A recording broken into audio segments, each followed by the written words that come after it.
ஜெய் சாய்ராம். சளி இருமலை போக்கும் இன்றைக்கி ஒரு சப்பாத்தி பார்க்க போகிறோம். இது தூதுவளை இலை. இது ரொம்ப நம்ம காஃப் அண்ட் கோல்டுக்கு ரொம்ப நல்லது. இது வீட்டிலே இருந்ததுனால நான் கொழுந்தா ஒரு கை பறித்து அதை நல்லா வாஷ் பண்ணிவிட்டு இப்போ நான் மிக்சியில் சேர்க்குறேன். மிக்சியில் நம்ம அரைச்சி இன்னும் கொஞ்சம் தண்ணி விட்டு தேவையான அளவுக்கு நம்ம நல்லா அரைச்சி எடுத்துக்கலாம். இந்த தூதுவளை இலை நம்மளுடைய மார்பு சளி, அப்புறம் தொண்டையில் இருக்கிற சளி, இருமல் எல்லாத்தையும் இது போக்கிடும்.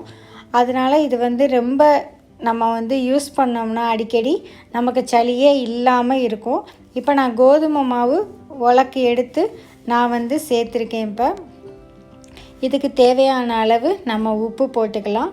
உப்பு போட்டுட்டு நல்லா கோதுமை மாவில் எல்லா இடத்துலையும் படுற மாதிரி நம்ம நல்லா கலந்துக்குவோம்.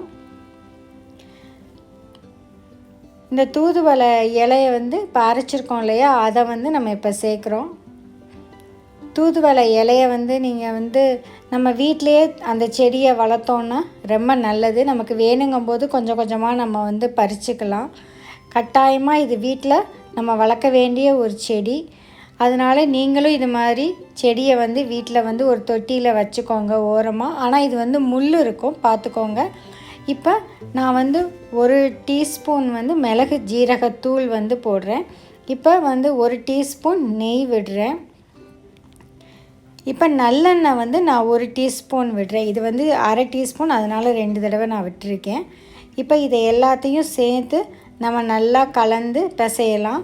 நமக்கு தண்ணி பத்தலைன்னு சொன்னிங்கன்னா நீங்கள் இன்னும் கொஞ்சம் தண்ணி சேர்த்துக்கலாம். ஏன்னா நம்ம தூதுவளை அரைச்சிருக்கோம் இல்லையா, அந்த தண்ணி நமக்கு பத்தாது. அதனால் கொஞ்சமாக எக்ஸ்ட்ரா தண்ணி விட்டு நல்லா சேர்த்து நம்ம சப்பாத்தி மாவு பிசைகிறது தானே, அதே போல் நம்ம பிசைஞ்சிக்கலாம்.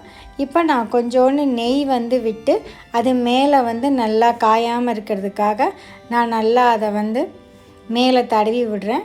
தடவிட்டு ஒரு நல்ல இட்லி துணி ஈரமாக நம்ம நனைச்சி எடுத்துட்டு அதை இந்த பவுல் மேலே மூடிட்டு ஒரு தட்டையும் போட்டு நீங்கள் மூடி வச்சிட்டிங்கன்னா இந்த மாவு நல்லா சாஃப்டாக ஆகிடும்.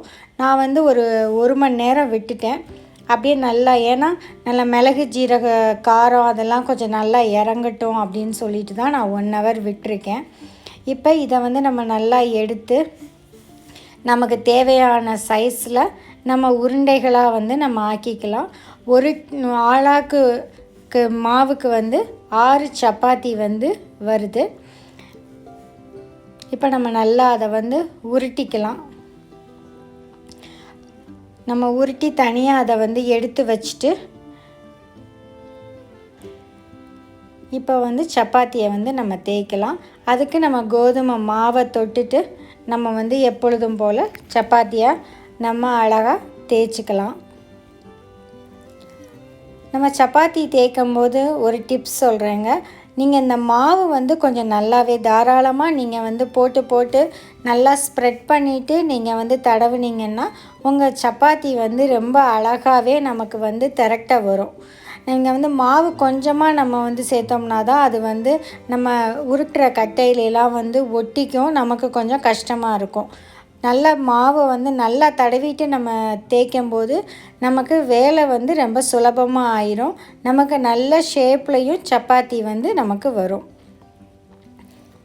இப்போ பச்சை கலர் சப்பாத்தி ரொம்ப நல்லா சூப்பராக இருக்குது.